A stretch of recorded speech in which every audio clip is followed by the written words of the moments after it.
Rome সাম্রাজ্য ১৬১ খ্রিস্টাব্দ। এক রাতের দৃশ্য। একজন মানুষ একা বসে আছেন, হাতে কলম, সামনে ডায়েরি। বাইরে তার সৈন্য, তার রাজত্ব, তার ক্ষমতা। ভেতরে একটাই প্রশ্ন, আমার কাছে পৃথিবীর সব আছে, তাহলে এই শূন্যতা কোথা থেকে আসে? এই প্রশ্নটা শুধু এক সম্রাটের না, আজও অসংখ্য মানুষ অনেক কিছু পাওয়ার পরেও রাতে একই প্রশ্নে আটকে যায়। সব আছে, তবুও কেন ভিতরটা খালি? এই মানুষটার নাম মার্কাস অরেলিয়াস, পৃথিবীর সবচেয়ে ক্ষমতাশালী মানুষদের একজন। তবু রাতে তার সবচেয়ে বড় লড়াই ছিল নিজের ভেতরের শূন্যতার সঙ্গে। তিনি সম্রাট ছিলেন, কিন্তু নিজের কাছে লিখতেন একজন ছাত্রের মতো। তিনি লিখেছিলেন, ক্ষমতা, টাকা, নাম, এগুলো তোমার নয়। এগুলো শুধু কিছুদিনের জন্য তোমার হাতে রাখা, আর একদিন সব ফেরত দিতে হবে। এই কথাগুলো তিনি লিখেছিলেন প্রকাশের জন্য নয়, নিজের দুর্বলতা মনে রাখার জন্য। কিন্তু ২০০০ বছর পরে সেই ব্যক্তিগত ডায়েরি হয়ে ওঠে মেডিটেশনস, পৃথিবীর সবচেয়ে পড়া দার্শনিক বইগুলোর একটি। কারণ প্রশ্নটা তখনও একই ছিল, আজও একই আছে। যার কাছে সব আছে, সে কেন ভিতরে শূন্যে লাগে? নমস্কার, আমি রুয়েল। বুকটক বাংলা 2.0 সিরিজ টাকার দর্শন। গত পর্বে রুমি বলেছিলেন, যা আঁকড়ে ধরো তাই তোমাকে বন্দী করে। আজ মার্কাস অরেলিয়াস দেখাবেন সব পেয়েও কেন মানুষ অস্থির থাকে। মার্কাস অরেলিয়াসকে বুঝতে হলে একটা দৃশ্য কল্পনা করুন। ৩৫ বছর বয়স, হঠাৎ পুরো রোম সাম্রাজ্যের দায়িত্ব আপনার কাঁধে। আপনি চাননি, তবু পেয়েছেন। মার্কাস নিজে বলেছিলেন, আমি দার্শনিক হতে চেয়েছিলাম, সম্রাট হইনি। কিন্তু পরিস্থিতি তাকে বেছে নিয়েছে। আপনার জীবনেও এমন হয়নি? এমন কোনো দায়িত্ব যেটা আপনি চাননি কিন্তু এসে গেছে? মার্কাস সেই পরিস্থিতিতে করলেন একটাই কাজ, প্রতি রাতে ডায়েরি লিখলেন, নিজের দুর্বলতা নিয়ে, নিজের ভুল নিয়ে। এই ডায়েরিতে একটা লাইন আছে, তুমি আজ যা পেয়েছ তা কাল থাকবে না, তাহলে কি তুমি আজ সুখী হবে না? এই প্রশ্নটা পড়ে আমি থেমে গিয়েছিলাম, কারণ আমরা সবাই এটা করি। সুখ পিছিয়ে রাখি। যখন ১০ লাখ হবে তখন, যখন বাড়ি হবে তখন, যখন পদোন্নতি হবে তখন। কিন্তু মার্কাস বলছেন, সেই তখন কখনো আসে না, কারণ প্রতিটা তখন পূরণ হলে আর একটা তখন তৈরি হয়। এটাই মানুষের সবচেয়ে বড় ফাঁদ। মার্কাস এই ফাঁদ চিনেছিলেন, কিন্তু এই ফাঁদ থেকে বের হওয়ার পথটা বুঝতে হলে একটা শব্দ বুঝতে হবে, ডাইকটমি অফ কন্ট্রোল, নিয়ন্ত্রণের বিভাজন। মার্কাস অরেলিয়াসের পুরো দর্শন একটা প্রশ্নের ওপর দাঁড়িয়েছিল, এটা কি আমার নিয়ন্ত্রণে? শুনতে খুব সাধারণ, কিন্তু এই একটা প্রশ্নই মানুষের অর্ধেক দুঃখ কমিয়ে দিতে পারে। কারণ বেশিরভাগ মানুষ সারাদিন শক্তি খরচ করে সেই জিনিসগুলোর পেছনে যেগুলো কখনোই তার হাতে ছিল না। আবহাওয়া, অন্যের মতামত, বাজারের ওঠানামা, কেউ আপনাকে সম্মান দেবে কি দেবে না, আপনার পরিশ্রমের ফল কখন আসবে, কেউ আপনাকে ভুল বুঝবে কিনা। মার্কাস বলতেন, প্রথমে আলাদা করো কোনটা তোমার হাতে আর কোনটা নয়, কারণ এই দুই জিনিস মিশে গেলে মন ক্লান্ত হয়ে যায়। একটা সহজ দৃশ্য কল্পনা করুন। আপনি অনেক হিসাব করে একটা কাজে টাকা দিলেন, ভাবলেন এবার কিছু বদলাবে। কয়েক মাস পরে দেখলেন সবকিছু উল্টো হলো, ক্ষতি হলো। আপনি ভাবছেন, আমি ভুল করলাম, আমি কেন বুঝলাম না, আমি যদি অন্য সিদ্ধান্ত নিতাম। এখানেই মার্কাস থামাতেন, কারণ সিদ্ধান্ত নেওয়া আপনার নিয়ন্ত্রণে ছিল, কিন্তু ফলাফল তা কখনোই পুরোপুরি আপনার ছিল না। মানুষ এই জায়গাটায় সবচেয়ে বেশি ভুল করে। সে ভাবে, আমি চেষ্টা করেছি তাই ফল আমার হওয়া উচিত। কিন্তু পৃথিবী এমনভাবে চলে না। আপনি বীজ বুনতে পারেন, কিন্তু বৃষ্টি নামবে কিনা সেটা আপনার হাতে না। আপনি সৎ থাকতে পারেন, কিন্তু সবাই আপনার সততা বুঝবে এমন নিশ্চয়তা নেই। আপনি পরিশ্রম করতে পারেন, কিন্তু সঠিক সময়ে সুযোগ আসবে কিনা সেটা বাইরের বিষয়। মার্কাস অরেলিয়াস বলতেন, জীবনের বড় ভুল হল বাইরের জিনিসকে নিজের মানসিক শান্তির কেন্দ্র বানানো। কারণ বাইরের সবকিছু পরিবর্তনশীল। আজ আছে, কাল নেই। আজ লাভ, কাল ক্ষতি। আজ প্রশংসা, কাল সমালোচনা। যদি আপনার ভিতরটাই ওঠানামার সঙ্গে বাঁধা থাকে, তাহলে আপনি কখনো স্থির থাকবেন না। টাকার ক্ষেত্রে এটা আরো নির্মমভাবে দেখা যায়। কেউ শেয়ার বাজারে লাভ করল, সঙ্গে সঙ্গে আত্মবিশ্বাস বেড়ে গেল। কয়েক সপ্তাহ পরে বাজার পড়ল। একই মানুষ নিজের বিচার বুদ্ধি নিয়ে সন্দেহ করতে শুরু করল। অথচ দুই অবস্থাতেই একটা জিনিস একই ছিল, বাজার তার নিয়ন্ত্রণে ছিল না, শুধু তার প্রতিক্রিয়া তার হাতে ছিল। স্টোইসিজম এই জায়গাতেই আলাদা। এটা বলে, পরিস্থিতিকে অস্বীকার করো না, কিন্তু তাকে তোমার ভেতরে ঢুকতে দিও না। কারণ বাইরে ক্ষতি হলে মানুষ আবার দাঁড়াতে পারে, কিন্তু ভেতরে ভেঙে গেলে দাঁড়ানো কঠিন হয়। মার্কাস যুদ্ধের ময়দানেও এই একই নিয়ম মেনেছিলেন। সীমান্তে যুদ্ধ চলছে, রোমে মহামারী ছড়াচ্ছে, চারদিকে মৃত্যু। তবু রাতে তিনি নিজের ডায়েরিতে লিখছেন, আজ আমি কি নিয়ন্ত্রণ করতে পারলাম? আজ কোথায় আমি আবেগকে আমার উপর উঠতে দিলাম? এই প্রশ্নগুলো ছোট মনে হয়, কিন্তু আসলে এগুলো মানসিক শৃঙ্খলার মূল। কারণ প্রতিটা বড় ভাঙনের শুরু হয় ছোট ছোট অচেতন প্রতিক্রিয়া থেকে। কেউ একটা কথা বলল, আপনি রেগে গেলেন। একটা ক্ষতি হলো, আপনি আতঙ্কিত হলেন। একটা পরিকল্পনা ভাঙল, আপনি নিজেকেই দোষ দিতে শুরু করলেন। মার্কাস বলতেন, প্রতিটা মুহূর্তে নিজেকে জিজ্ঞেস করো, এই ঘটনার মধ্যে কোন অংশটা আমার হাতে? বাকিটা ছেড়ে দাও। কারণ যা আপনার নয়, সেটা ধরে রাখতে গেলে আপনি নিজের শক্তিই হারাবেন। এই জায়গায় একটা ভুল মানুষ বারবার করে। সে ভাবে নিয়ন্ত্রণ ছেড়ে দেওয়া মানে দুর্বল হওয়া, যেন যা ঘটছে সব মেনে নেওয়া মানে হার মেনে নেওয়া। মার্কাস অরেলিয়াস বলতেন, না, আসল শক্তি হল কোথায় শক্তি খরচ করতে হবে সেটা জানা। ধরুন, আপনার সামনে তিনটে সমস্যা একসঙ্গে এসে দাঁড়ালো। টাকা আটকে গেছে, যে মানুষটার উপর ভরসা করেছিলেন সে কথা রাখেনি। আর বাড়ির ভেতরে এমন এক চাপ তৈরি হয়েছে যেখানে আপনি কথা বলতে গেলেও ভুল বোঝাবুঝি হচ্ছে। বেশিরভাগ মানুষ এই তিনটে সমস্যাকে একসঙ্গে মাথার ভেতরে ঢুকিয়ে ফেলে। তারপর একটা অদ্ভুত চাপ তৈরি হয়, মনে হয় সবকিছু একসঙ্গে ভেঙে পড়ছে। কিন্তু মার্কাস বলতেন, সমস্যাগুলো একসঙ্গে আসে, সমাধান কখনো একসঙ্গে হয় না। একটা একটা করে আলাদা করো। টাকা আটকে গেছে, এখন কি করা সম্ভব? মানুষটা কথা রাখেনি, সেটা কি এখনই বদলানো সম্ভব?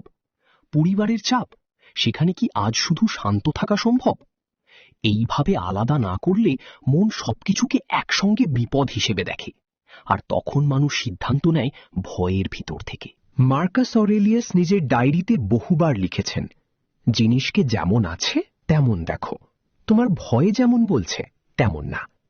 কারণ বাস্তবের সমস্যা যতটা, মাথার ভিতরের সমস্যা তার চেয়ে বড় হয়ে যায়।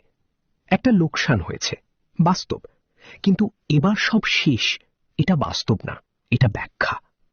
কেউ আপনাকে অসম্মান করেছে, বাস্তব, কিন্তু আমি মূল্যহীন, এটা বাস্তব না, এটা ভেতরের প্রতিক্রিয়া। স্টোইসিজম এই দুই জিনিসকে আলাদা করে। ঘটনা এক জিনিস, ঘটনার ব্যাখ্যা আরেক জিনিস। আর বেশিরভাগ যন্ত্রণা আসে ব্যাখ্যা থেকে, ঘটনায় না। যুদ্ধের সময় মার্কাসের চারপাশে প্রতিদিন অনিশ্চয়তা ছিল। সকালে যাদের দেখেছেন, সন্ধ্যায় তাদের কেউ হয়তো বেঁচে নেই। তবু তিনি লিখছেন, যদি বাইরের বিশৃঙ্খলা তোমার ভিতরে ঢুকে পড়ে, তাহলে তুমি নিজের নেতৃত্ব হারাবে। এই কথাটা শুধু সম্রাটের জন্য না, আজ একজন সাধারণ মানুষও প্রতিদিন এই একই যুদ্ধে আছে। সকালে খবর, দুপুরে চাপ, রাতে তুলনা। কারো সাফল্য দেখে নিজের জীবনকে ছোট লাগা, কারো অর্জন দেখে নিজের দেরি হওয়া মনে হওয়া। মার্কাস বলতেন, অন্যের গতি দেখে নিজের পথ হারিও না, কারণ অন্যের জীবনের সময় তোমার নিয়ন্ত্রণে নেই। শুধু আজ তুমি কি করবে সেটা আছে।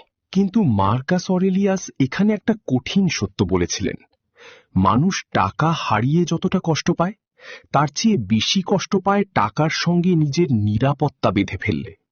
কারণ টাকা শুধু সংখ্যা না, অনেক মানুষের কাছে এটা নিরাপত্তা, সম্মান, ভবিষ্যৎ। তাই ক্ষতি হলে শুধু টাকাই কমে না, ভেতরে একটা ভয়ও উঠে আসে, যদি আর না পারি। মার্কাস বলতেন, এই ভয়টাই আসল পরীক্ষা। কারণ ক্ষতি ঘটেছে বাইরে, কিন্তু তার মানে এই না যে আপনার বিচার শক্তিও কমে গেছে। একজন মানুষ 10 বছর ধরে ধীরে ধীরে যা বানিয়েছে সেটা এক ভুল সিদ্ধান্তে নড়ে যেতে পারে, কিন্তু সেই মুহূর্তে যদি সে ভাবে সব শেষ, তাহলে দ্বিতীয় ক্ষতিটা সে নিজেই তৈরি করে। প্রথম ক্ষতি বাজার দেয়, দ্বিতীয় ক্ষতি মানুষ নিজে দেয়, আতঙ্ক দিয়ে। মার্কাস অরেলিয়াস বলতেন, টাকা গেলে আগে হিসাব দেখো, নিজের মূল্য না। কারণ বেশিরভাগ মানুষ এই দুইটা গুলিয়ে ফেলে। লোকসান হলো মানেই আমি ব্যর্থ, এই ধারণা সবচেয়ে বিপজ্জনক। কারণ টাকা একদিন কমবে, একদিন বাড়বে, কিন্তু যদি প্রতিবার সংখ্যার সঙ্গে নিজের মর্যাদা ওঠানামা করে, তাহলে কখনো স্থির থাকা যায় না। রোম সাম্রাজ্যে মার্কাসের চারপাশে এমন মানুষ ছিল যারা একদিন ধনী, পরের বছর ঋণে, আবার কেউ সব হারিয়ে পরে উঠে দাঁড়িয়েছে। তিনি দেখেছিলেন, যে মানুষ টাকাকে হাতিয়ার ভাবে সে ক্ষতিতেও টিকে থাকে, আর যে মানুষ টাকাকে পরিচয় ভাবে সে ছোট ধাক্কাতেই ভেঙে যায়। মার্কাস নিজে পৃথিবীর সবচেয়ে ক্ষমতাশালী অবস্থানে থেকেও লিখেছিলেন, আজ যা আমার হাতে আছে, কাল সেটা অন্য কারো হাতে যাবে। এই কথার মানে তিনি টাকাকে অস্বীকার করেননি, বরং মনে করিয়ে দিয়েছেন, ওনারশিপ অস্থায়ী। আজ আপনার, কাল অন্য কারো। তাই টাকার উপর অধিকার রাখুন, কিন্তু টাকার ভিতর নিজের অস্তিত্ব রাখবেন না। কারণ টাকা চলে গেলে যদি ভিতর ফাঁকা হয়ে যায়, তাহলে বুঝতে হবে ভিতরটা আগেই টাকার উপর দাঁড়িয়েছিল। এবং সেই কারণেই অনেক মানুষ বেশি আয় করেও শান্ত না। কারণ আয় বাড়ে, কিন্তু ভয়ও বাড়ে, যদি এটা হারাই। এবার তোমাদের আমি একটা গল্প শোনাই। একই শহরে দুজন ব্যবসায়ী ছিলেন, একই সময়ে শুরু করেছিলেন, একই ধরনের বাজারে কাজ করতেন। দুজনেরই একটা বড় বিনিয়োগ ছিল, এবং একদিন একই সপ্তাহে বাজারে ধস নামল। দুজনেরই বড় ক্ষতি হল। সংখ্যায় পার্থক্য খুব বেশি ছিল না, কিন্তু কয়েক মাস পরে দেখা গেল একজন প্রায় ভেঙে পড়েছেন, আরেকজন ধীরে ধীরে আবার দাঁড়িয়ে যাচ্ছেন। পার্থক্যটা কোথায়? প্রথম মানুষটা ক্ষতির পর থেকেই একটা কথা বারবার বলতে শুরু করলেন, কেন আমার সঙ্গে এটা হলো? তিনি হিসাব দেখলেন না, নতুন সিদ্ধান্ত নিলেন না, শুধু দোষ খুঁজলেন, কখনো বাজারকে, কখনো পার্টনারকে, কখনো সময়কে। ধীরে ধীরে একটা জিনিস হলো, ক্ষতি যতটা ছিল তার চেয়ে বড় হয়ে গেল ভয়। কারণ তিনি প্রতিটা নতুন সুযোগকে আগের ক্ষতির চোখে দেখতে শুরু করলেন। কেউ নতুন প্রস্তাব দিল, সন্দেহ। কেউ বলল, আবার শুরু করুন, উত্তর, যদি আবার হারাই। মার্কাস অরেলিয়াস বলতেন, অনেক সময় মানুষ ক্ষতিতে না, ক্ষতির স্মৃতিতে বন্দী হয়ে যায়। কারণ টাকা হারানোর ব্যথা একবার হয়, কিন্তু সেই ব্যথাকে যদি প্রতিদিন মনে রাখা হয়, তাহলে মানুষ নিজের হাতেই নিজের ভবিষ্যৎ ছোট করতে শুরু করে। দ্বিতীয় মানুষটাও ক্ষতি দেখলেন। তিনিও প্রথম দিন চুপ করে বসেছিলেন, কিন্তু পরের দিন তিনি একটা কাগজ টানলেন। উপরে লিখলেন, কি আমার নিয়ন্ত্রণে। তারপর নিচে একে একে লিখতে শুরু করলেন, বাজার ফেরানো সম্ভব না, কিন্তু খরচ কমানো সম্ভব, আগের ভুল খুঁজে দেখা সম্ভব, ছোটভাবে আবার শুরু করা সম্ভব। তিনি ক্ষতিকে অপমান হিসেবে নেননি, শিক্ষা হিসেবে নিয়েছেন। মার্কাস বলতেন, টাকা গেলে প্রথমে ব্যথা স্বাভাবিক, কিন্তু ব্যথার পর বিচার ফিরতে হবে, না হলে ক্ষতি শিক্ষা হয় না, শুধু ক্ষতিই থেকে যায়। 3 মাস পরে প্রথম মানুষটা এখনো একই জায়গায়, তার মাথায় শুধু একটা হিসাব, কত গেল। দ্বিতীয় মানুষটার মাথায় অন্য হিসাব, এখন কি বাঁচানো গেল। এই পার্থক্যটাই ভবিষ্যৎ বদলে দেয়। কারণ জীবন সবসময় পুরোটা ফেরত দেয় না, কখনো শুধু একটা ছোট্ট দরজা খোলে। আর যে মানুষ ক্ষতির দিকে তাকিয়ে থাকে, সে সেই দরজাটা দেখতে পায় না। মার্কাস অরেলিয়াসের কাছে টাকার শক্তি সংখ্যায় ছিল না, শক্তি ছিল ক্ষতির পরও বিচার না হারানোয়। কারণ তিনি জানতেন, বাইরে যা কমে গেছে সেটা হয়তো সময়ে ফিরবে, কিন্তু যদি ভিতরের স্থিরতা নষ্ট হয়, তাহলে ফিরে আসার শক্তিটাই কমে যায়। একজন ভাবলেন, আমি শেষ, আর একজন ভাবলেন, আমি এখনো আছি। মার্কাস বলতেন, এই দুই চিন্তার মধ্যেই ভবিষ্যতের পার্থক্য লুকিয়ে থাকে। কারণ টাকা সবসময় মানুষের হাতে থাকে না, কিন্তু প্রতিক্রিয়া শেষ মুহূর্ত পর্যন্ত মানুষের নিজের। কিন্তু আসল পার্থক্যটা শুধু সিদ্ধান্তে ছিল না, পার্থক্যটা ছিল তারা নিজেদের ক্ষতিকে কি নামে ডাকছিল। প্রথম মানুষটা প্রতিটা ক্ষতিকে নিজের বিরুদ্ধে প্রমাণ হিসেবে দেখছিলেন। তার মনে হচ্ছিল এই লোকসান প্রমাণ করছে তিনি ভুল মানুষ। তাই প্রতিবার হিসাবের খাতা খুললেই শুধু সংখ্যা দেখতেন না, নিজের ব্যর্থতাও দেখতেন। আর মানুষ যখন সংখ্যার সঙ্গে নিজের পরিচয় মিশিয়ে ফেলে, তখন ক্ষতি শুধু ব্যবসায় থাকে না, চরিত্রের ভিতর ঢুকে যায়। দ্বিতীয় মানুষটা অন্যভাবে দেখলেন। তিনি বুঝলেন বাজার তাকে অপমান করেনি, বাজার শুধু তার ভুল দেখিয়েছে। এই পার্থক্যটা ছোট মনে হয়, কিন্তু এখানেই স্টয়সিজম কাজ করে। মার্কাস আরেলিয়াস বলতেন, পৃথিবী তোমার বিরুদ্ধে বসে নেই। অনেক ঘটনা শুধু ঘটনা, তুমি তাকে ব্যক্তিগত করে তুলছ। এই কারণেই দ্বিতীয় মানুষটা নিজের দিন বদলে ফেললেন। সকালে উঠে প্রথমেই আগের ক্ষতি দেখতেন না, তিনি দেখতেন আজ কি বাঁচানো যায়, কার সঙ্গে কথা বলা দরকার, কোথায় খরচ থামাতে হবে, কোথায় অহংকার সরিয়ে ছোট সিদ্ধান্ত নিতে হবে।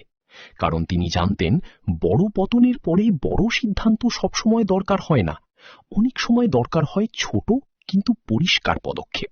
একদিন সন্ধ্যায় তার এক পুরনো পরিচিত বলল, তুমি আগের মতো নেই। তিনি উত্তর দিলেন, আগের মতো থাকলে হয়তো এখানেই শেষ হয়ে যেতাম। মার্কাস অরেলিয়াসের কাছে এই উত্তরটাই গুরুত্বপূর্ণ ছিল, কারণ তিনি বিশ্বাস করতেন ক্ষতি মানুষকে শুধু কমায় না, বদলায়ও। প্রশ্ন হল, সেই বদল কি তিক্ততায় যাবে না স্পষ্টতায় যাবে? প্রথম মানুষটা ধীরে ধীরে সব কিছুর উপর অবিশ্বাস করতে শুরু করলেন। দ্বিতীয় মানুষটা উল্টো, নিজের বিচার শক্তিকে আরো কঠোর করলেন। তিনি কম কথা বললেন, কম ঝুঁকি নিলেন, কিন্তু যেখানে নিলেন সেখানে পরিষ্কারভাবে নিলেন। প্রথম মানুষটা ধীরে ধীরে সবকিছুর উপর অবিশ্বাস করতে শুরু করলেন। দ্বিতীয় মানুষটা উল্টো, নিজের বিচার শক্তিকে আরো কঠোর করলেন। তিনি কম কথা বললেন, কম ঝুঁকি নিলেন, কিন্তু যেখানে নিলেন সেখানে পরিষ্কারভাবে নিলেন। 6 মাস পরে বাজার পুরোপুরি ফেরেনি, কিন্তু দ্বিতীয় মানুষটার ভিতর ফেরত এসেছে একটা জিনিস, স্থিরতা। আর মার্কাস বলতেন, টাকা ফিরে আসার আগেও যদি স্থিরতা ফিরে আসে, তাহলে মানুষ ইতিমধ্যেই অর্ধেক জিতে গেছে। কারণ শেষ পর্যন্ত টাকা শুধু সেই মানুষের কাছেই টেকে যে টাকার ওঠানামার ভিতর নিজের মাথা স্থির রাখতে পারে। আর এখানেই মার্কাস অরেলিয়াসের সবচেয়ে কঠিন শিক্ষাটা সামনে আসে। তিনি বলতেন, মানুষ সাধারণত ভাবে আমি টাকা হারিয়েছি, তাই আমি দুর্বল হয়ে গেছি। কিন্তু সত্যি হল, টাকা হারানো আর দুর্বল হয়ে যাওয়া এক জিনিস না। কারণ অনেক মানুষ অর্থ হারিয়ে ভিতরে শক্ত হয়েছে, আবার অনেক মানুষ অর্থ রেখে ভিতরে ভেঙে গেছে। প্রথম ব্যবসায়ী ধীরে ধীরে এমন জায়গায় পৌঁছালেন যেখানে তিনি নতুন কোনো সিদ্ধান্ত নিতে ভয় পেতে লাগলেন। কারণ আগের ক্ষতির স্মৃতি প্রতিটা নতুন সুযোগের সামনে দাঁড়িয়ে যাচ্ছিল। তিনি আর বাজারকে দেখছিলেন না, দেখছিলেন নিজের পুরনো ব্যথা। দ্বিতীয় ব্যবসায়ী একই সময়ে একটা বিষয় বুঝে ফেলেছিলেন, ক্ষতি যদি আমাকে সিদ্ধান্তহীন করে দেয়, তাহলে ক্ষতি এখনো শেষ হয়নি। কারণ আসল ক্ষতি শুধু ব্যাংকের হিসাবে নয়, তখন সেটা মনের ভিতরেও চলছে। মার্কাস বলতেন, টাকা হারালে প্রথম কাজ হলো নিজেকে দেখা। আমি কি এখনো পরিষ্কারভাবে ভাবতে পারছি? কারণ যে মানুষ ক্ষতির পরও বিচার ধরে রাখে, সে ধীরে ধীরে আবার গড়ে তোলে। আর যে মানুষ আতঙ্ককে সিদ্ধান্ত নিতে দেয়, সে নিজের হাতেই পরের দরজা বন্ধ করে। এই কারণেই স্টোইসিজম শুধু দুঃখ সহ্য করার শিক্ষা নয়, এটা সিদ্ধান্ত নেওয়ার আগের নীরবতা শেখায়, যেখানে আপনি নিজেকে জিজ্ঞেস করেন, আমি এখন যা করতে যাচ্ছি সেটা কি ভয় থেকে না বোঝাপড়া থেকে? মার্কাস অরেলিয়াস জানতেন, জীবনে এমন সময়ে আসবে যখন আপনি সেরা চেষ্টা করেও কাঙ্ক্ষিত ফল পাবেন না। তখন প্রশ্ন হবে, আপনি কি ফলের কাছে হারবেন না নিজের ভিতরটা ধরে রাখবেন? আর এই প্রশ্ন থেকেই শুরু হয় পরের শিক্ষা, চেষ্টা করা কিন্তু ফলকে আঁকড়ে না ধরা। মার্কাস অরেলিয়াসের দর্শন নিয়ে সবচেয়ে বড় ভুল ধারণা হল স্টোইসিজম মানে সব মেনে নেওয়া, যেন যা ঘটছে তা নীরবে সহ্য করাই শক্তি। কিন্তু মার্কাসের জীবন দেখলে বোঝা যায় তিনি কখনো নিষ্ক্রিয় ছিলেন না। তিনি যুদ্ধ করেছেন, সিদ্ধান্ত নিয়েছেন, ভুল সংশোধন করেছেন, প্রতিদিন বাস্তবের সঙ্গে লড়েছেন। পার্থক্য ছিল শুধু এক জায়গায়, তিনি ফলাফলকে নিজের শান্তির কেন্দ্র বানাননি। কারণ তিনি জানতেন, চেষ্টা করা মানুষের হাতে, কিন্তু ফল কখনো পুরোপুরি মানুষের হাতে না। একজন মানুষ ব্যবসা শুরু করলেন, পরিকল্পনা করলেন, সময় দিলেন, পরিশ্রম করলেন, সঠিক মানুষ খুঁজলেন, বাইরে থেকে সব ঠিক। তবু কয়েক মাস পরে দেখা গেল ফল আসছে না। এখানেই বেশিরভাগ মানুষ ভেঙে যায়, কারণ তার মনে হয় এত কিছু করলাম, তবু কেন হলো না। মার্কাস বলতেন, এই তবু কেন মানুষকে সবচেয়ে দ্রুত ক্লান্ত করে, কারণ এই প্রশ্নের উত্তর সবসময় পাওয়া যায় না। পৃথিবী সবসময় যুক্তি মেনে ফল দেয় না। কখনো সঠিক কাজের ফল দেরিতে আসে, কখনো ভুল মানুষের হাতেও সাময়িক লাভ যায়। এই অন্যায় দেখেই অনেক মানুষ চেষ্টা ছেড়ে দেয়। কিন্তু মার্কাসের মতে চেষ্টা ছেড়ে দেওয়া মানে শুধু একটা কাজ থামানো না, নিজের ভিতরের শক্তিকেও ধীরে ধীরে বন্ধ করে দেওয়া। তিনি লিখেছিলেন, তোমার কাজ সৎভাবে করো, ফল তোমার কাছে দেরিতে এলে তবু কাজের মান কমিও না। কারণ তিনি বুঝতেন, ফল যদি প্রতিটা দিনের মান নির্ধারণ করে, তাহলে মানুষ কখনো স্থির থাকতে পারবে না। টাকার ক্ষেত্রেও একই কথা। আপনি একটা সিদ্ধান্ত নিলেন, হয়তো সঙ্গে সঙ্গে লাভ এলো না, তাই বলে কি সিদ্ধান্তটাই ভুল? সবসময় না। অনেক সময় ভুল হয় টাইমিংয়ে, কখনো পরিস্থিতিতে, কখনো বাইরের এমন কারণে যা আগে বোঝা যায় না। এই জায়গায় স্টয়সিজম মানুষকে একটা কঠিন অভ্যাস শেখায়, ফলের আগে নিজের ভূমিকা বিচার করা। আমি কি পরিষ্কারভাবে ভেবেছিলাম? আমি কি তাড়াহুড়ো করিনি? আমি কি লোভে সিদ্ধান্ত নিইনি? যদি উত্তর হ্যাঁ হয়, তাহলে ফল দেরি করলে নিজের ভিতরটা ভাঙার দরকার নেই, কারণ সব ভালো সিদ্ধান্ত দ্রুত পুরস্কার দেয় না। মার্কাস অরেলিয়াস নিজেও জানতেন, তিনি অনেক সিদ্ধান্তের ফল নিজের জীবদ্দশায় দেখবেন না। তবু তিনি সিদ্ধান্ত নিতেন, কারণ সঠিক কাজের মূল্য ফলের উপর নির্ভর করে না। অনেক মানুষ টাকা নিয়ে সবচেয়ে বড় ভুলটা করে এখানে। তারা চেষ্টা করে, কিন্তু ভেতরে ভেতরে ফলের সঙ্গে নিজের মূল্য বেঁধে ফেলে। তাই লাভ এলে আত্মবিশ্বাস হঠাৎ বেড়ে যায়, আর ব্যর্থতা এলে মনে হয় আমি কমে গেলাম। মার্কাস বলতেন, না, লাভ আর লোকসান তোমার চরিত্র মাপে না, এগুলো শুধু পরিস্থিতির ভাষা। তোমার চরিত্র বোঝা যায় ফল না এলেও তুমি কেমন থাকছ। এই কারণেই তিনি ছেড়ে দেওয়াকে দুর্বলতা বলেননি, বরং বলেছেন এটা মানসিক শৃঙ্খলা। তুমি চেষ্টা করবে পুরো শক্তি দিয়ে, কিন্তু ফল যদি সঙ্গে সঙ্গে না আসে, তাকে আঁকড়েই নিজের রাত নষ্ট করবে না। কারণ ফলের উপর অতিরিক্ত দখল চাইতে চাইতেই মানুষ নিজের বর্তমান নষ্ট করে, এবং অনেক সময় দেখা যায় টাকা আসার আগেই মানুষ শান্তি হারিয়ে ফেলেছে। মার্কাস অরেলিয়াসের জীবনে এই শিক্ষাটা শুধু বইয়ের কথা ছিল না। তিনি যখন রোম সাম্রাজ্যের দায়িত্ব নিলেন, তখন তার সামনে একসঙ্গে কয়েকটা বিপদ দাঁড়িয়েছিল। সীমান্তে যুদ্ধ, ভিতরে রাজনৈতিক চাপ, আর তার মাঝখানে অর্থনৈতিক টানাপোড়েন। সাম্রাজ্য বড় মানেই সবকিছু সহজ না। বড় সাম্রাজ্য মানে বড় খরচ, বড় দায়, বড় অনিশ্চয়তা। তিনি জানতেন, একটা ভুল সিদ্ধান্তের চাপ শুধু তার উপর না, হাজার মানুষের জীবনে পড়বে।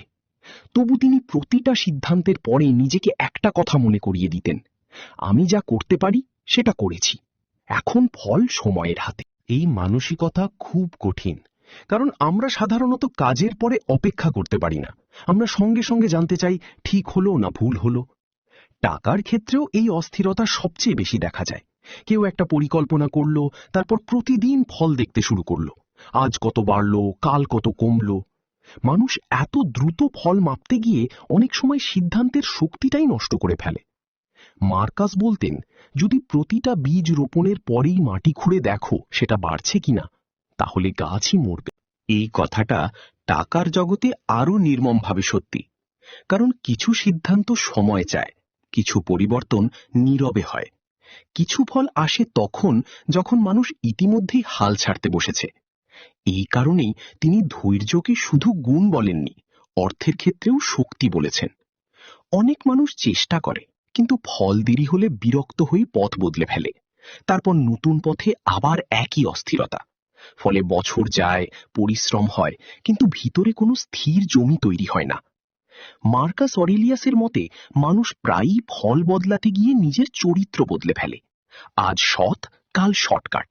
আজ ধৈর্য, কাল আতঙ্ক। আজ হিসাব, কাল আবেগ। আর এই পরিবর্তনই দীর্ঘমেয়াদে সবচেয়ে বেশি ক্ষতি করে। কারণ টাকা শুধু আয়ের খেলা না, এটা সিদ্ধান্তের ধারাবাহিকতার খেলা। একজন মানুষ 5 বার ছোট লাভ হারিয়ে ফেললেও টিকে যেতে পারে যদি তার বিচার একই থাকে, কিন্তু একবার বিচার হারালে বড় আয়ও তাকে স্থির রাখতে পারে না।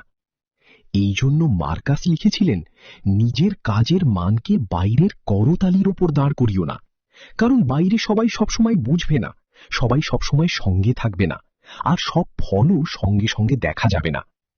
একজন ব্যবসায়ী বছরের পর বছর ধীরে ধীরে একটা ভিত্তি বানালেন। চারপাশে অনেকে দ্রুত লাভ করল, কেউ শর্টকাট নিল, কেউ ঝুঁকি নিয়ে এক ধাক্কায় এগিয়ে গেল। তিনি কিছুদিন নিজেকে পিছিয়ে মনে করলেন, কিন্তু 5 বছর পরে দেখা গেল যাদের গতি বেশি ছিল তাদের ভিতর ফাঁপা ছিল, আর তার ভিত্তিটা টিকে গেছে। মার্কাস বলতেন, সময়ের কাছে যা টিকে থাকে সেটাই আসল লাভ, কারণ তাড়াহুড়ো করে পাওয়া অনেক জিনিসই মানুষ ধরে রাখতে পারে না, আর যেটা ধরে রাখতে পারে না সেটা শেষ পর্যন্ত তার না। এই কারণেই স্টোইসিজম মানুষকে শুধু চেষ্টা করতে বলে না, একই সঙ্গে বলে নিজের ভিতরটা ফলের আগেই স্থির করো, না হলে ফল এলেও শান্তি থাকবে না, আর ফল না এলে সবকিছুই বৃথা মনে হবে। মার্কাসের কাছে জয় মানে শুধু অর্জন না, জয় মানে চেষ্টা করার পরেও ভিতরে না কাঁপা। মার্কাস অরেলিয়াসের জীবনে এমন একটা সময় এলো যখন তার সমস্ত দর্শন শুধু চিন্তা হিসেবে থাকলে ভেঙে পড়ত, কারণ বাস্তব তখন একের পর এক আঘাত নিয়ে আসছিল। সীমান্তে যুদ্ধ চলছে, সাম্রাজ্যের ভেতরে অস্থিরতা বাড়ছে, আর ঠিক সেই সময় ছড়িয়ে পড়ল এক ভয়ঙ্কর মহামারী, যেটাকে পরে ইতিহাসে অ্যান্টোনাইন প্লেগ নামে জানা যায়। অ্যান্টোনাইন প্লেগে রোম সাম্রাজ্যের বহু শহরে মানুষ মরতে শুরু করল, বাজার দুর্বল হল, শ্রম কমে গেল, বাণিজ্য থমকে গেল, অর্থনীতি এমনভাবে কাঁপতে শুরু করল যেখানে সম্রাট হয়েও মার্কাস বুঝতে পারছিলেন সবকিছু তাঁর ইচ্ছায় থামানো যাবে না। এই জায়গায় অনেক শাসক প্রথমে ভয় ছড়ায়, তারপর নিজের ক্ষমতা শক্ত করে, কিন্তু মার্কাস অন্য পথে গেলেন।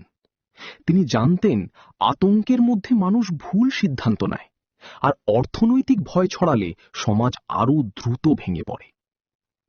তখন তার সামনে সবচেয়ে কঠিন প্রশ্ন ছিল, যখন সাম্রাজ্যের আয় কমছে, যুদ্ধের খরচ বাড়ছে, আর মানুষ নিরাপত্তা হারাচ্ছে, তখন নেতৃত্ব কিভাবে স্থির থাকবে? মার্কাস নিজের ব্যক্তিগত সম্পদের জিনিস পর্যন্ত বিক্রি করেছিলেন, যাতে রাষ্ট্রের চাপ কিছুটা কমানো যায়। এই ঘটনাটা শুধু প্রতীক না, এটা তার দর্শনের বাস্তব প্রমাণ। কারণ তিনি টাকাকে ধরে রাখেননি, ব্যবহার করেছেন যেখানে দরকার। অনেকেই টাকা জমিয়ে রেখে নিরাপত্তা খোঁজে। মার্কাস দেখালেন, কখনো নিরাপত্তা জমিয়ে রাখায় না, সঠিক সময়ে ছেড়ে দেওয়ায়। কারণ তিনি জানতেন, সম্পদ যদি শুধু নিজের চারপাশে দেয়াল বানায় তাহলে বিপদের সময় সেটার মূল্য কমে যায়, কিন্তু সম্পদ যদি সঠিক জায়গায় ব্যবহৃত হয় তখন তা শক্তি হয়। এই সময়ে তার চারপাশে বহু অভিজাত মানুষ নিজের সম্পদ বাঁচাতে ব্যস্ত ছিল। কেউ ঝুঁকি নিতে চাইছিল না, কেউ অপেক্ষা করছিল পরিস্থিতি শান্ত হওয়ার। মার্কাস বুঝেছিলেন, শুধু অপেক্ষা করলে ইতিহাস কাউকে বাঁচায় না। এই কারণেই স্টোইসিজম তার কাছে শুধু ব্যক্তিগত শান্তির শিক্ষা ছিল না, এটা ছিল সংকটের মধ্যে পরিষ্কার সিদ্ধান্ত নেওয়ার পদ্ধতি। আজও একই জিনিস দেখা যায়। অর্থনৈতিক চাপ এলে মানুষ প্রথমে কি করে? খরচ বন্ধ করে, সন্দেহ বাড়ায়, ভবিষ্যৎ নিয়ে আতঙ্কিত হয়। কিন্তু মার্কাস বলতেন, আতঙ্কে নেওয়া সিদ্ধান্ত আর বিচারে নেওয়া সিদ্ধান্ত এক জিনিস না। কারণ আতঙ্ক সবসময় বাঁচাতে চায়, কিন্তু অনেক সময় ভুল জিনিস বাঁচায়। কেউ আয় কমতেই নিজের শেখা বন্ধ করে দেয়, কেউ সাময়িক ক্ষতিতে এমনভাবে পিছিয়ে যায় যে নতুন সুযোগই নেয় না। কেউ ভবিষ্যতের ভয়ে বর্তমানের প্রয়োজনীয় পদক্ষেপও থামিয়ে দেয়। মার্কাস এই জায়গায় আলাদা ছিলেন। তিনি বুঝতেন সবকিছু রক্ষা করা সম্ভব না, কিন্তু কোনটা বাঁচাতে হবে সেটা ঠিক করা সম্ভব। এটাই স্টোইক ডিসিপ্লিন। সব ধরে রাখা নয়, যেটা সবচেয়ে জরুরি সেটা চিনে নেওয়া। কারণ বড় সংকটে সবকিছু সমান গুরুত্বপূর্ণ থাকে না, আর যে মানুষ এটা বুঝতে পারে না সে ছোট ক্ষতি বাঁচাতে গিয়ে বড় শক্তি হারায়। মার্কাসের সবচেয়ে কঠিন শক্তি ছিল চারপাশে ভাঙন চললেও ভিতরে নিজের বিচার অক্ষত রাখা। কারণ তিনি জানতেন, বাইরে যাই হোক, যদি সিদ্ধান্তের কেন্দ্র কেঁপে যায় তাহলে ক্ষতি দ্বিগুণ হবে। এবং ইতিহাস বারবার দেখিয়েছে, যে মানুষ সংকটে নিজের মাথা ঠান্ডা রাখতে পারে শেষ পর্যন্ত তার হাতেই ভবিষ্যৎ বেশি সময় থাকে। কিন্তু মার্কাস অরেলিয়াসের সবচেয়ে বড় পরীক্ষা শুধু মহামারী বা অর্থনৈতিক চাপ ছিল না, আরও কঠিন ছিল বিশ্বাসঘাতকতা। কারণ বাইরের শত্রুর বিরুদ্ধে প্রস্তুতি নেওয়া যায়, কিন্তু যাকে নিজের মানুষ ভাবা হয় তার ভিতর থেকে আঘাত এলে সিদ্ধান্ত নেওয়া কঠিন হয়ে যায়। রোম সাম্রাজ্যের ভিতরে এমন সময়ও এসেছিল যখন ক্ষমতার খুব কাছে থাকা মানুষদের মধ্যেই বিদ্রোহের ইঙ্গিত দেখা যাচ্ছিল। মার্কাস জানতেন, একজন শাসকের জন্য এই ধরনের সংকট শুধু রাজনৈতিক না, মানসিকও। কারণ তখন প্রশ্ন ওঠে, কাকে বিশ্বাস করবেন? এই জায়গায় অনেক মানুষ প্রথমে রাগে সিদ্ধান্ত নেয়, সম্পর্ক ভেঙে দেয়, কঠোর হয়ে যায়, চারপাশের সবাইকে সন্দেহ করতে শুরু করে। মার্কাস সেই পথ নেননি। তিনি নিজের ডায়েরিতে লিখেছিলেন, মানুষ ভুল করবে, কারণ মানুষ তার প্রকৃতি অনুযায়ী কাজ করে, কিন্তু অন্যের ভুল দেখে তুমি নিজের বিচার হারিও না। এই লাইনটা টাকার ক্ষেত্রেও ভীষণ সত্যি। কারণ অনেক সময় অর্থের ক্ষতি বাজার থেকে আসে না, আসি ভুল মানুষ থেকে। যাকে বিশ্বাস করা হয়েছিল সে কথা রাখেনি, যাকে অংশীদার করা হয়েছিল সে দায় নেয়নি। আর তখন ক্ষতির সঙ্গে সঙ্গে একটা তিক্ততা জন্মায়, আমি আর কাউকে বিশ্বাস করব না। মার্কাস বলতেন, একবার প্রতারিত হওয়া আর সারা জীবন অবিশ্বাসে বাঁচা, এই দুয়ের মধ্যে দ্বিতীয়টা বেশি ক্ষতিকর। কারণ তাতে মানুষ শুধু অন্যকে না, নিজের ভবিষ্যৎকেও বন্ধ করে দেয়। একজন মানুষ একবার বড় অঙ্কের ক্ষতির পরে এমন জায়গায় পৌঁছালেন যেখানে তিনি নতুন কোনো প্রস্তাবই শুনতেন না, কারণ তার মনে হচ্ছিল আবার একই হবে। বাইরে থেকে দেখলে মনে হয় তিনি সাবধানী, কিন্তু ভিতরে ভিতরে তিনি ভয়ের অধীনে চলে গেছেন। আর একজন একই অভিজ্ঞতার পরই নিজের নিয়ম বদলালেন। মানুষকে বাদ দিলেন না, কিন্তু যাচাই কঠোর করলেন। বিশ্বাস বন্ধ করলেন না, কিন্তু সীমা স্পষ্ট করলেন। মার্কাসের কাছে এই দ্বিতীয় পথটাই ছিল শক্তি। মার্কাস বলতেন, নিশ্চয়তা না থাকলেও স্থির থাকা সম্ভব। কারণ স্থিরতা আসে বাইরের নিশ্চয়তা থেকে না, ভিতরের অভ্যাস থেকে। এবং সেই কারণেই তার দর্শন আজও টাকার সঙ্গে সবচেয়ে গভীরভাবে মিলে যায়। কারণ অর্থ যত বাড়ে, নিয়ন্ত্রণের ইচ্ছাও তত বাড়ে। মানুষ ভাবে এবার সব নিরাপদ হবে, অথচ বাস্তবে টাকা যত বাড়ে, হারানোর ভয়ও অনেক সময় তত বাড়ে। মার্কাস এই ভয়কে চিনেছিলেন, তাই তিনি বারবার নিজেকে মনে করিয়েছেন, যা আজ আছে তা কাল নাও থাকতে পারে। কিন্তু যদি ভিতরের শৃঙ্খলা থাকে, তাহলে হারিয়েও মানুষ পুরোপুরি হারায় না। মার্কাস অরেলিয়াসের জীবনে এমন এক সময় এলো যখন তার সব দর্শন বাস্তবের সামনে দাঁড়িয়ে পরীক্ষা দিতে বাধ্য হল। কারণ তখন রোম সাম্রাজ্যে শুধু যুদ্ধ ছিল না, অর্থনৈতিক চাপও দ্রুত বাড়ছিল। সীমান্তে যুদ্ধ মানে সৈন্য, খাদ্য, অস্ত্র, পরিবহন, প্রতিটা জায়গায় বিপুল খরচ। তার উপর মহামারী ছড়িয়ে পড়ায় উৎপাদন কমে গেল, বাণিজ্য ধাক্কা খেল, কর আদায় দুর্বল হয়ে পড়ল। সম্রাট হিসেবে মার্কাস খুব পরিষ্কারভাবে দেখছিলেন, ক্ষমতা থাকলেই অর্থ নিয়ন্ত্রণ করা যায় না। এই জায়গায় সবচেয়ে বড় প্রশ্ন ছিল, যখন চারপাশে অনিশ্চয়তা বাড়ছে, তখন টাকা কিভাবে দেখা উচিত। কারণ সংকটে মানুষ প্রথমে টাকা আঁকড়ে ধরে, যেন ধরে রাখলেই নিরাপত্তা মিলবে। মার্কাস বুঝেছিলেন সব সময় তা হয় না। তিনি দেখলেন অনেক ধনী মানুষ সেই সময় শুধু নিজের সম্পদ বাঁচাতে ব্যস্ত, খরচ থামিয়ে দিচ্ছে, সাহায্য কমাচ্ছে, শুধু নিজের সঞ্চয় বাঁচাতে চাইছে। কিন্তু সংকটের একটা সত্য হলো, যখন চারপাশের কাঠামো দুর্বল হয়, শুধু নিজের দেয়াল উঁচু করে খুব বেশি দূর যাওয়া যায় না। মার্কাস তাই টাকার দিকে অন্যভাবে তাকালেন। তিনি বুঝলেন, অর্থের কাজ শুধু জমে থাকা না, প্রয়োজনে ব্যবহৃত হওয়া।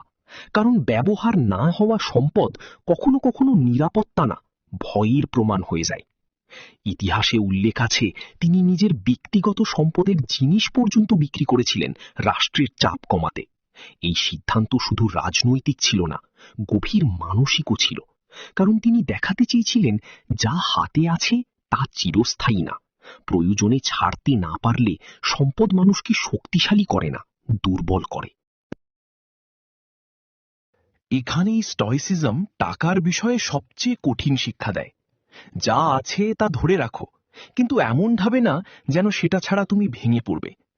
কারণ অনেক মানুষ টাকাকে সুরক্ষা ভাবতে ভাবতে এমন জায়গায় পৌঁছে যায় যেখানে টাকার সামান্য নড়াচড়াতেই ভিতর কেঁপে ওঠে। আয় কমলেই আতঙ্ক, পরিকল্পনা দেরি হলেই ঘুম কমে যায়। কারণ সমস্যা সংখ্যায় না, সমস্যাটা হলো মন পুরো নিরাপত্তা একটা জিনিসের ওপর দাঁড় করিয়েছে।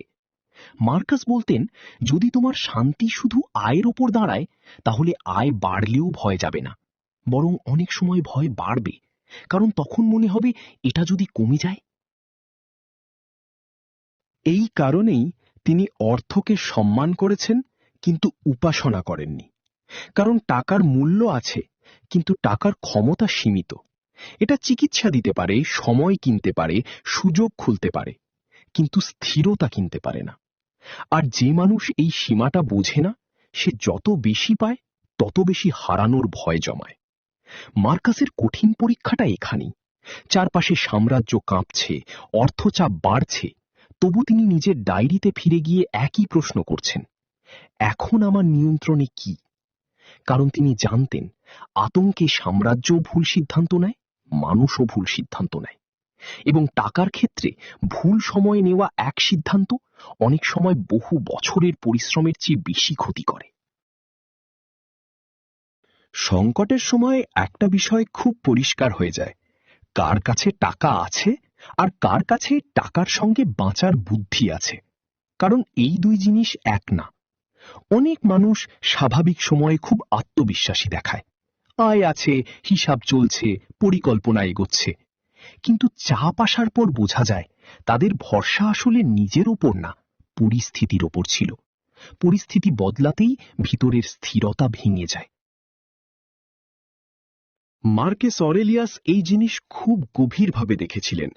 তিনি জানতেন সংকট মানুষকে নতুন করে চেনায়, বিশেষ করে টাকার ক্ষেত্রে। কারণ যখন সবকিছু ঠিক থাকে তখন প্রায় সবাই নিজেকে বিচক্ষণ ভাবে, কিন্তু যখন আয় কমে, লাভ থামে অথবা অপ্রত্যাশিত খরচ সামনে আসে, তখন বোঝা যায় কার সিদ্ধান্ত অভ্যাস থেকে আসে আর কার সিদ্ধান্ত আতঙ্ক থেকে। একজন মানুষ সংকটের শুরুতেই সব বন্ধ করে দিলেন। যেখানে দরকার ছিল সাময়িক সমন্বয়, সেখানে তিনি সবকিছু থামিয়ে দিলেন। কারণ তার কাছে প্রথম লক্ষ্য ছিল কিছু যেন আর না কমে। বাইরে থেকে এটা নিরাপদ মনে হয়, কিন্তু অনেক সময় এই অতিরিক্ত ভয়ই ভবিষ্যতের রাস্তা বন্ধ করে দেয়। আরেকজন একই পরিস্থিতিতে আগে দেখলেন কি সত্যিই জরুরি আর কি শুধু অভ্যাস, কোথায় খরচ কমানো দরকার, কোথায় না কমালেই বড় ক্ষতি হবে। তিনি বুঝলেন সবকিছু একসঙ্গে বাঁচানো যায় না, কিন্তু সঠিক জায়গা বাঁচালে পুনরুদ্ধার সম্ভব। মার্কাস বলতেন, সংকটে মানুষকে সবচেয়ে আগে সিদ্ধান্ত নিতে হয়, আমি কি এখন শুধু বাঁচাতে চাই, না বাঁচিয়ে রেখে আবার গড়তেও চাই। কারণ শুধু বাঁচানোর মানসিকতা মানুষকে ধীরে ধীরে ছোট করে দেয়। সে নতুন ঝুঁকি এড়ায়, নতুন চিন্তা বন্ধ করে, নতুন শেখা থামায়।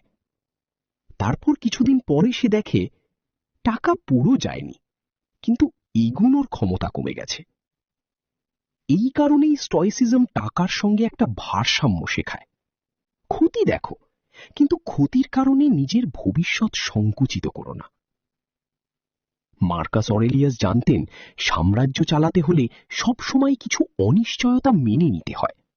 কারণ প্রতিটা সিদ্ধান্তে গ্যারেন্টি নেই, কিন্তু গ্যারেন্টির অপেক্ষায় থাকলে বড় কোনো কাজই এগোয় না। আজও একই কথা সত্যি, যে মানুষ প্রতিটা সিদ্ধান্তের আগে শতভাগ নিশ্চয়তা চায়, সে সাধারণত দেরি করে, আর দেরি অনেক সময় ক্ষতির চেয়ে বড় মূল্য নেয়। মার্কাস তাই বলতেন, পরিষ্কার বিচার দিয়ে সিদ্ধান্ত নাও, তারপর ফল নিয়ে অতিরিক্ত ভয় করো না।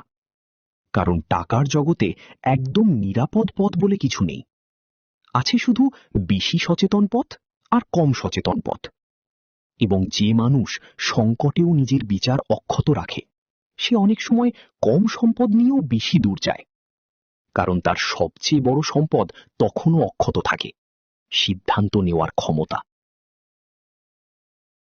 আজও একই কথা সত্যি, যে মানুষ প্রতিটা সিদ্ধান্তের আগে শতভাগ নিশ্চয়তা চায় সে সাধারণত দেরি করে, আর দেরি অনেক সময় ক্ষতির চেয়ে বড় মূল্য নেয়। মার্কাস তাই বলতেন, পরিষ্কার বিচার দিয়ে সিদ্ধান্ত নাও, তারপর ফল নিয়ে অতিরিক্ত ভয় করো না, কারণ টাকার জগতে একদম নিরাপদ পথ বলে কিছু নেই। আছে শুধু বেশি সচেতন পথ আর কম সচেতন পথ।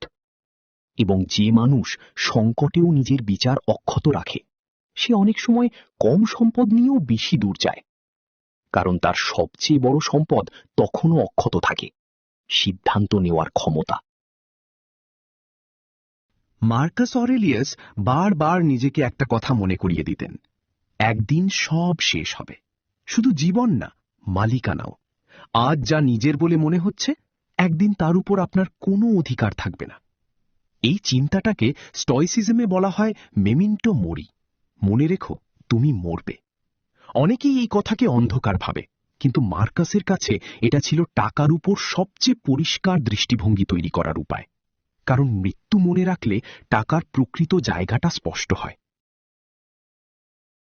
যে বাড়ি নিয়ে এত উদ্বেগ, যে সঞ্চয় নিয়ে এত ভয়, যে সংখ্যার জন্য এত রাত জাগা, সব একদিন অন্য কারো হাতে যাবে। আপনি শুধু কিছু সময়ের জন্য ব্যবহার করছেন। মার্কাস বলতেন, এই সত্য ভুলে গেলেই মানুষ টাকাকে স্থায়ী শক্তি ভাবে, আর তখনই সে টাকার জন্য নিজের ভিতরের শান্তি বিক্রি করতে শুরু করে। একজন মানুষ সারা জীবন শুধু জমালেন, আয় বাড়ালেন, খরচ কমালেন, আরও রাখলেন, কিন্তু প্রতিটা সিদ্ধান্তের ভিতরে একটা ভয় ছিল, যদি কমে যায়। ফল হলো সংখ্যার পরিমাণ বাড়ল, কিন্তু ভিতরের নিরাপত্তা বাড়ল না। কারণ নিরাপত্তা শুধু টাকার পরিমাণে তৈরি হয় না, নিরাপত্তা তৈরি হয় আমি কমলেও টিকে থাকতে পারবো এই বিশ্বাসে। মার্কাস অরেলিয়াসের কাছে টাকার সবচেয়ে বড় ভুল ছিল তাকে চিরস্থায়ী ধরে নেওয়া, কারণ যা স্থায়ী না তার উপর স্থায়ী মানসিক ভরসা দাঁড় করালে মানুষ ভিতরে দুর্বল হয়ে যায়। এই কারণেই তিনি বলতেন, আজ যা আছে তা ব্যবহার করো বিচারে, কিন্তু এমনভাবে আঁকড়ে ধরো না যেন হারালে তুমি নিজেকেও হারাবে। টাকার সঙ্গে মানুষের সবচেয়ে বড় ভুল সম্পর্ক তৈরি হয় এখানেই। মানুষ ভাবে যত বেশি থাকবে তত কম ভয় থাকবে, কিন্তু বাস্তবে অনেক সময় উল্টো হয়। যত বেশি জমে তত বেশি মনে হয় যদি এটা কমে। কারণ সে জানে টাকা দরকার, কিন্তু টাকা শেষ সত্য না। এবং এই বোঝাপড়া না এলে মানুষ অনেক কিছু পেয়েও ভিতরে শূন্য থেকে যায়। হয়তো সেই কারণেই মার্কাস অরেলিয়াস পৃথিবীর এত ক্ষমতা আর সম্পদের মাঝেও রাতে ডায়েরি খুলে নিজেকে মনে করিয়ে দিতেন, আজ যা আমার হাতে তা একদিন থাকবে না, তাই আজ আমি কিভাবে বাঁচছি সেটাই আসল। আর এখানেই আজকের প্রশ্নটা আবার ফিরে আসে, আপনার কাছে যা আছে সেটা কি আপনাকে স্থির করছে, না শুধু আরো হারানোর ভয় বাড়াচ্ছে? মার্কাস অরেলিয়াসের কথাগুলো এত বছর পরেও টিকে আছে, কারণ তিনি শুধু সম্রাটের ভাষায় কথা বলেননি, মানুষের ভিতরের সেই জায়গাটার কথা বলেছেন, যেখানে টাকা থাকলেও অস্থিরতা থাকে, আবার টাকা কমলেও ভয় থামে না। তিনি দেখেছিলেন মানুষ সাধারণত ভাবে আরও কিছু পেলে শান্তি আসবে, কিন্তু বাস্তবে অনেক সময় উল্টো হয়। যত বাড়ে তত নতুন দুশ্চিন্তা জন্মায়, কারণ টাকার পরিমাণ বদলায়, কিন্তু ভিতরের অভ্যাস না বদলালে ভয় একই থাকে। এই কারণেই মার্কাস টাকার বিরুদ্ধে ছিলেন না। তিনি শুধু চেয়েছিলেন টাকা যেন মানুষের বিচার শক্তির উপরে না ওঠে। কারণ টাকা দরকার, কিন্তু টাকার উপর নিজের মূল্য দাঁড় করালে প্রতিটা ওঠানামা মানুষকে ভিতরে কাঁপিয়ে দেয়। আজকের পুরো আলোচনার মধ্যে তার একটা শিক্ষা সবচেয়ে পরিষ্কার, যা তোমার নিয়ন্ত্রণে নেই তা নিয়ে নিজের ভিতর নষ্ট করো না, কারণ বাজার সবসময় তোমার কথা শুনবে না, সময় সবসময় তোমার মতো চলবে না, লাভ সবসময় ঠিক সময়ে আসবে না, কিন্তু তুমি কিভাবে প্রতিক্রিয়া দেবে সেটা শেষ পর্যন্ত তোমারই হাতে। হয়তো সেই কারণেই 2000 বছর আগে লেখা একটা ব্যক্তিগত ডায়েরি আজও এত মানুষের কাছে প্রাসঙ্গিক। কারণ মানুষের বাইরের পৃথিবী বদলেছে, কিন্তু টাকা নিয়ে ভিতরের ভয় খুব বেশি বদলায়নি। আজ রাতে একবার নিজের কাছে একটা প্রশ্ন রাখুন, আমি কি টাকাকে ব্যবহার করছি, না টাকার ভয় আমাকে ব্যবহার করছে? কারণ উত্তরটা সৎ হলে অনেক সিদ্ধান্ত বদলাতে শুরু করবে। ভিডিওটা যদি আপনাকে ভাবায় তাহলে লাইক দিন। যে মানুষটা আজ অর্থ নিয়ে চাপের মধ্যে আছেন তাকে এই ভিডিওটা পাঠান। কমেন্টে লিখুন, টাকা কমলে আপনার প্রথম অনুভূতি কি হয়? ভয়, রাগ, না নীরবতা? সাবস্ক্রাইব করুন, বেল আইকন চালু রাখুন।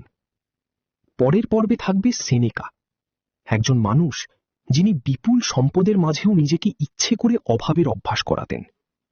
কেন একজন ধনী মানুষ নিজেকে দরিদ্রতার জন্য প্রস্তুত করতেন? সেই উত্তর টাকার সঙ্গে আপনার সম্পর্ককে আরো গভীরভাবে বদলে দেবে। বুকটক বাংলা 2.0 তে থাকুন, স্বাধীন থাকুন। ধন্যবাদ।